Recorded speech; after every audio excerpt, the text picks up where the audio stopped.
kita lihat indikasi kebangkitan PKI saudara yang ada di Indonesia ini. Kita mulai dari yang pertama.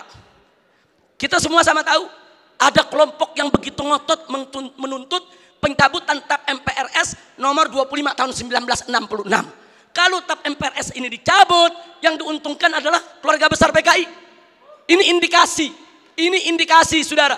Enggak mungkin yang bukan PKI menuntut pencabutan daripada TAP MPRS tersebut. Karena kalau TAP MPRS nomor 25 tahun 66 dicabut, yang untung bukan umat Islam, yang untung bukan tentara, yang untung bukan polisi, bukan, yang untung bukan negara, yang untung adalah kader-kader PKI. Nah sekarang yang kedua, saudara, sebelum tahun 1998, sejarah pengkhianatan PKI di Madiun 1948 maupun G30S PKI 1965 itu tercantum, diceritakan dalam sejarah Indonesia, masuk dalam kurikulum. Jadi dari tahun 1965 sampai 1998 sejarah pengkhianatan PKI merupakan bagian daripada kurikulum pendidikan untuk pelajaran sejarah Indonesia.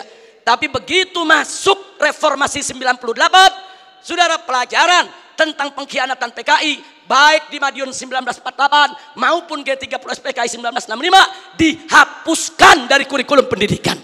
Saya bertanya-tanya, siapa ini manusia yang punya kekuatan bisa menghapus materi pengkhianatan PKI dari kurikulum? Ini bukan seorang biasa, saudara. Dia punya kekuatan politik, dia punya kekuatan ekonomi, dia punya kekuatan sosial. Kalau hanya rakyat jelata biasa, nggak mungkin dia bisa menghapus daripada pelajaran pengkhianatan PKI dari kurikulum pendidikan Indonesia, saudara. Dan dampaknya serius. Sejak tahun 98 sampai hari ini, saudara. Sampai hari ini, saudara, apa yang terjadi? Yuk mari kita lihat, saudara. Anak-anak SD, SMP, SMA yang di tahun 98, saudara, baru mulai mencicipi sekolah, mereka nggak dapat lagi pelajaran tentang pengkhianatan PKI. Jadi dari tahun 98 sampai hari ini, generasi muda kita yang umurnya sekitar 25 sampai 27 tahun, mereka nggak tahu apa dan bagaimana PKI, saudara. Saudara, ini kurikulum ini penting. Kurikulum ini membentuk daripada ideologi bangsa. Kurikulum ini membentuk pemikiran filsafat bangsa. Kalau sudah dihapuskan dari kurikulum, jangan kaget kalau anak-anak muda kita saat ini umur 20-an, saudara, 25 atau 27 ke bawah, tidak ada yang tahu PKI. Bahkan mereka merasa bangga pakai kaos dengan gambar Palu Arit karena ketidaktahuan mereka, saudara. Sebelum tahun 98, saudara, televisi nasional khususnya TVRI setiap tanggal 30 September selalu memutar ulang film tentang pengkhianatan G30S PKI. So hingga dari Sabang sampai Merauke, dari gunung sampai ke lembah, orang di kampung-kampung nonton film tersebut, saudara. Mereka tahu betapa biadabnya PKI, betapa zalimnya PKI, betapa pengkhianatan yang dilakukan oleh PKI.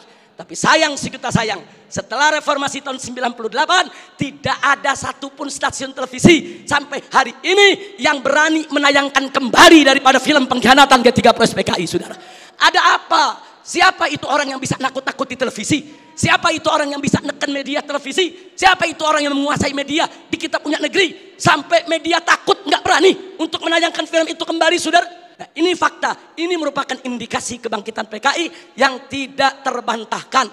Omong kosong kalau ada mengatakan PKI tidak akan bangkit. Omong kosong kalau ada mengatakan PKI akan bangkit atau PKI ini sudah final tidak akan bangkit lagi. Omong kosong, saudara. PKI sedang bergerak, PKI akan bangkit kembali, PKI akan melibas kita semua kalau kita tidak merapatkan barisan dari sekarang, saudara.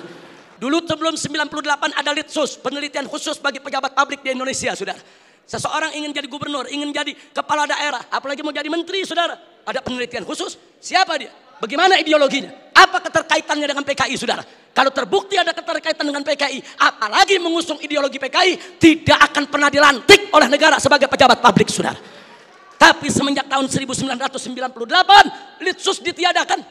Nah, kemudian baik yang kelima, saudara, putra-putri PKI keturunannya masuk ke partai-partai politik, masuk ke instansi lembaga-lembaga negara, saudara. Dan dari sanalah, saudara, mereka mempengaruhi kebijakan-kebijakan untuk keuntungan PKI. Baik, yang keenam, mari kita lihat lagi, saudara. Kita tidak boleh menutup mata. Sejak tahun 1998, begitu banyak buku-buku yang membela PKI. Dibagikan secara gratis, dijual dengan bebas di toko-toko buku, saudara. Pemerintah kita nggak mampu untuk melakukan tindakan apapun. Real, fakta, saudara. Bahkan ada satu anggota dewan, pimpinan satu komisi di DPR RI, saudara, begitu bangga mengarang buku mengatakan dengan judul "Aku Bangga Jadi Anak PKI". Enggak sampai di situ, bahkan dia karang buku lagi dengan judul "Anak PKI Masuk Parlemen". Seolah-olah dia ingin meledek semua yang anti PKI. Manusia-manusia Indonesia yang anti PKI, ada urusan apa dengan kalian? Aku bangga jadi anak PKI. Bangsa Indonesia yang anti PKI, ada apa dengan kalian benci PKI? Ada apa musuh PKI? Aku anak PKI masuk parlemen dan aku bangga menjadi anak PKI. Innalillahi wa inna ilaihi rajiun. Ini indikasi. Yang ngomong yang sebelah sana.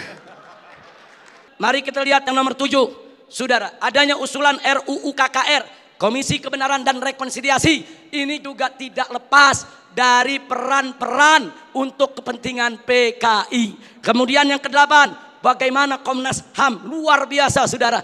Berikut LSM liberal yang menjadi LSM komprador, saudara, yang bersuara untuk kepentingan asing. Juga mereka semua bersuara untuk membela PKI. Yang ke-9, maaf saudara, ya ada bantuan Cina kepada Indonesia, berikut kompensasinya.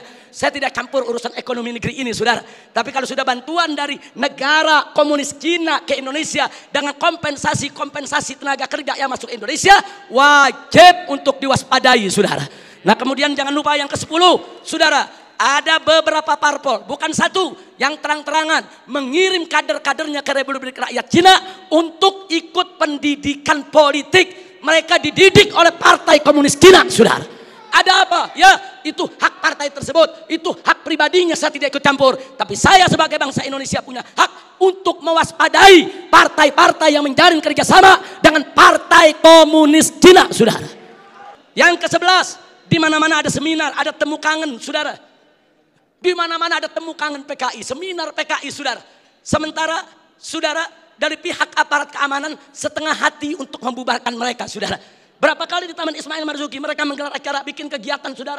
Ada bentrokan dengan gerakan bela negara, dengan laskar-laskar FPI di beberapa tempat, saudara.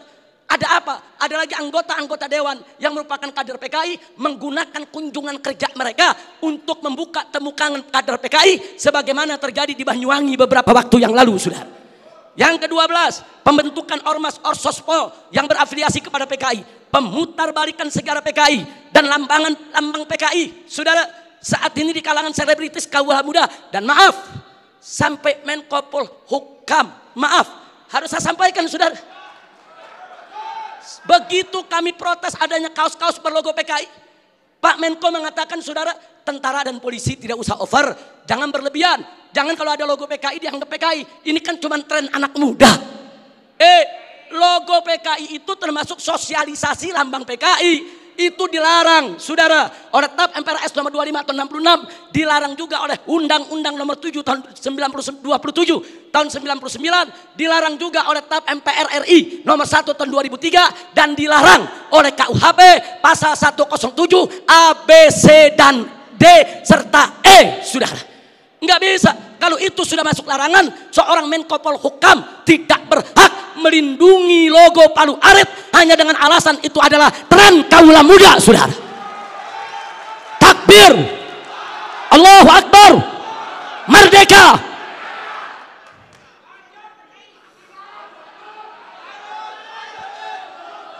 Baik, yang ke-15, saudara. Belum lama ini, saudara, ada usulan konyol. Penghapusan kolom agama dari KTP, saudara. Kalau kolom agama dihapuskan dari KTP, saudara, maka ini merupakan kesempatan bagi kalangan ateis, bagi kalangan PKI untuk tidak lagi mencantumkan agamanya, saudara. Ini berbahaya. Ini merupakan indikasi kebangkitan PKI. Baik, yang ke-16, saudara. Dorongan untuk minta maaf kepada PKI. Ada apa? Saya ditanya sama wartawan, Habib Rizik, ini bagaimana sikap FPI kalau presiden sampai minta maaf kepada PKI? Saya jawab, kalau presiden ngotot meminta maaf kepada PKI, saya usul sekalian saja minta maaf sama Belanda dan Jepang. Jangan tanggung-tanggung minta maaf, saudara.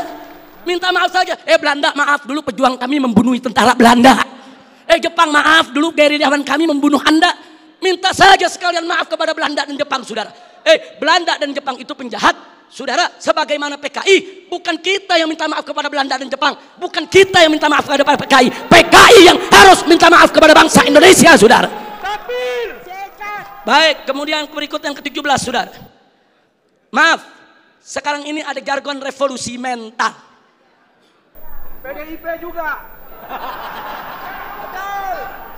Kalau yang dimaksud revolusi mental adalah revolusi akhlak, revolusi moral, revolusi budi pekerti, dari tidak baik menjadi baik, tentu kami dari FPI akan sangat-sangat mendukung. Tapi kalau yang dimaksud revolusi mental adalah membebaskan jiwa dari ikatan agama, membebaskan jiwa daripada aturan hukum Tuhan, sebagaimana yang pernah disuarakan oleh Karl Marx, sebagaimana di tahun 50-an pernah dikampanyekan oleh PKI. Ini jargon PKI dulu, saudara. Nah, kalau itu yang dimaksud, kami menolak istilah revolusi mental kalau hanya memberikan kesempatan kepada PKI untuk bangkit, ya kawan. 19, saudara, saat ini di beberapa karnaval, bagaimana tokoh-tokoh PKI, saudara, seperti Aidit, seperti Nyoto, saudara, itu dibawa-bawa, diusung-usung. Bahkan dalam karnaval peringatan HUT RI di Madura, saudara, di Sumatera Barat, kemudian di Jawa Timur. Ada apa kalau ini bukan indikasi kebangkitan mereka? Dan yang ke-19, saudara, maaf, beberapa waktu yang lalu juga ada simposium di Arya Duta. Saudara, ya, tujuan pemerintah baik, dimontopori oleh pemerintah, bagus tujuannya, saudara. Tapi sayang sejuta sayang, saudara, ternyata simposium tersebut, saudara, hanya menguntungkan kader-kader PKI ketimbang kader-kader bangsa Indonesia sendiri, saudara. Nah, karena itu, saudara, yang terakhir, yang ke-20, saudara. Ada jenderal PKI. Yang terakhir, saya sedih, kecewa, bercampur marah. Begitu saya saksikan di ELC, saudara, Indonesia Lawyer Club, di salah satu sebuah stasiun televisi, saudara, ada tokoh yang mengatakan kalau PKI itu hanya korban. Kalau PKI itu korban, penjahatnya siapa? Kalau PKI korban, berarti penjahatnya NU, penjahatnya Banser, penjahatnya Masumi, penjahatnya tentara, penjahatnya Polri, penjahatnya negara, saudara. Nah, maka itu, saudara, ya kalau korbannya PKI, berarti penjahatnya Nahdlatul Ulama, NU. Berarti penjahatnya Muhammadiyah. Enaknya, saudara, umat Islam ini dianggap semua sebagai pelaku kejahatan. Ini kita tidak terima. Kepada yang bersangkutan, kalau ingin simpatik kepada PKI, itu urusanmu. Tapi jangan coba-coba mengatakan mereka korban. Itu akan menyinggung perasaan jutaan umat Islam di Indonesia. Baik, saudara, saya di sini tidak mau sebentar karena waktu sudah sebentar. Implikasi saya lewatkan dulu. Usulan FPI untuk simposium ini. Ayo kita kembali kepada Pancasila dan Undang-Undang Dasar 1945 yang asli, yang dijiwai Piagam Jakarta sebagaimana amanat dekret Presiden 5 Juli tahun 1959. Takbir, merdeka. Yang kedua, tolak segala perbuatan dan pemahaman ideologi yang bertentangan dengan nilai luhur ketuhanan Yang Maha Esa sebagai jiwa daripada Pancasila. Apapun ideologi, pemahaman dan perbuatan yang bertentangan dengan nilai luhur ketuhanan Yang Maha Esa harus kita tolak, saudara. Termasuk pemahaman PKI, komunisme, ateisme, kemudian Leninisme, Marxisme, termasuk segala kemunkaran dan kemaksiatan yang bisa mengundang kemurkaan Allah sehingga bisa terjadi yaitu malapetaka dan musibah di negeri kita. Yang ketiga, tegakkan dan laksanakan TAP MPRS nomor 25 tahun 66, Undang-Undang nomor 27 tahun 99, TAP MPRI nomor 1 tahun 2003 dan KUHP pasal 107A sampai E. Karena itu kita serukan TNI dan Polri jangan pernah ragu. Anda semua punya payung hukum untuk menindak, menutup, membubarkan setiap kegiatan PKI di seluruh wilayah NKRI ini, saudara. Kemudian yang keempat, ada 5 poin, saudara. Tolak formalisasi rekonsiliasi dengan PKI. Saudara, saya punya cerita.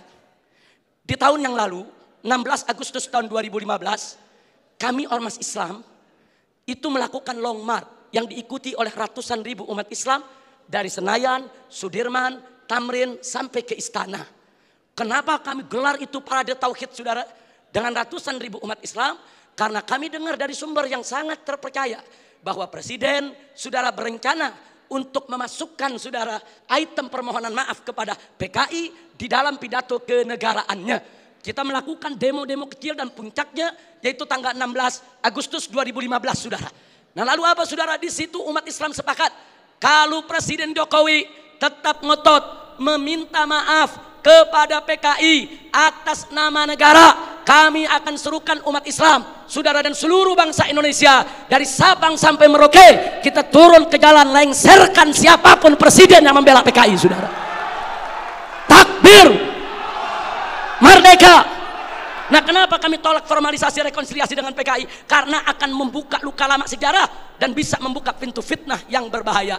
Yang ingin saya berbagi cerita, saya diundang oleh Menko Polhukam di rumahnya. Kami diajak dialog soal PKI. Saya tanyakan langsung kepada beliau, apa betul Presiden tetap akan minta maaf kepada PKI? Beliau saat itu memberikan jaminan, Habib, Presiden tidak akan minta maaf kepada PKI. Kalau sampai saya menyetujui itu, beliau tunjuk pengawalnya di sebelah Kopassus. Ini anak buah saya Kopassus akan tembak kepala saya. Nah, terus saya tanya lagi, saudara, kepada beliau, baik, tapi saya dengar Anda dapat tugas khusus dari Presiden untuk mencari formulasi rekonsiliasi nasional berkaitan dengan PKI. Nah beliau jawab betul. Jadi beliau tidak menafi, saudara, betul. Saya dapat tugas bagaimana mencari formulasi rekonsiliasi kita dengan PKI. Baik, saya tanya, itu maksud rekonsiliasi itu apa Pak? Tujuannya apa? Apa tujuannya? Oh dikatakan supaya tidak ada dendam di antara kita, supaya kita hidup damai. Oh kita tolak, saudara. Tidak perlu rekonsiliasi yang formal. Sebab saudara, rekonsiliasi secara alami telah berjalan di tengah masyarakat antara PKI dengan bangsa Indonesia, saudara. Artinya hari ini seluruh kader-kader PKI, keturunan PKI sudah mendapatkan hak sosialnya, hak sipilnya, hak budayanya, hak politiknya, hak ekonominya. Mereka minta apa lagi? Mereka jadi pejabat bisa, jadi pengusaha bisa. Mereka udah nggak diganggu oleh umat Islam, saudara. Itu rekonsiliasi alami, saudara. Tinggal kita minta kepada keturunan PKI tersebut, silakan kalian berkarya, silakan kalian ini berkarir, silakan kalian berjuang untuk bangsa ini. Tapi satu syarat, kami tidak akan ganggu kalian jadi pejabat, jadi bisnismen, jadi pengusaha. Tidak. Tapi syarat, jangan lagi bangkitkan ideologi komunis, jangan lagi bangkitkan partai komunis di Indonesia. Nah tapi sekarang mereka minta lebih. Mereka minta partai komunis dipulihkan kembali dan lebih kurang ajarnya lagi, saudara. Mereka minta negara minta maaf kepada mereka. Ini rekonsiliasi macam apa? Maka itu rekonsiliasi yang diformalisasi oleh pemerintah, saya khawatir ini akan membuka luka lama sejarah dan ini bisa membuka fitnah yang sangat berbahaya, saudara. Makanya tepat yang dikatakan oleh Kiai Haji Salahuddin Wahid, cucu daripada saudara pendiri Nahdlatul Ulama beberapa waktu yang lalu, kalau presiden pemerintah ini sampai minta maaf kepada PKI akan melukai seluruh perasaan daripada warga NU. Dan saudara, lebih telak lagi yang disampaikan oleh anggota Dewan Pertimbangan Presiden, yaitu Kiai Haji Hasim Muzadi. Beliau sampaikan langsung kepada Bapak Presiden, kalau Bapak minta maaf kepada PKI, bukan hanya NU yang terlukai, seluruh umat Islam bangsa ini akan terlukai. Ini bahaya, ini negeri udah damai, udah tenang. Kita nggak ribut-ribut lagi soal PKI, saudara. Kenapa mau dikorek-korek lagi luka lama, saudara? Nah karena itu, saudara, kalau ada usulan bongkar itu kuburan massal yang isinya PKI. Apa seluruh kuburan mau dibongkar? Kuburan kiai-kiai, santri-santri, saudara, umat Islam yang mereka sembelih, apa semua mau dibongkar? Apa semua juga mau dibangkitkan kembali, yaitu luka lama yang sudah ada? Ini pertimbangan tidak rasional, saudara. Karena itu kami dari FPI menolak formalisasi rekonsiliasi dengan alasan apapun, saudara. Tapi kami menerima kader-kader keturunan PKI saat ini dikembalikan hak sosialnya, hak ekonominya, hak politiknya, saudara. Kita terima, mereka bangsa kita, mereka saudara kita. Silakan hidup bersaudara berdampingan dengan kita, dan mereka harus tunduk kepada Pancasila. Jangan lagi menghidupkan daripada komunisme. Sebagai penutup yang kelima,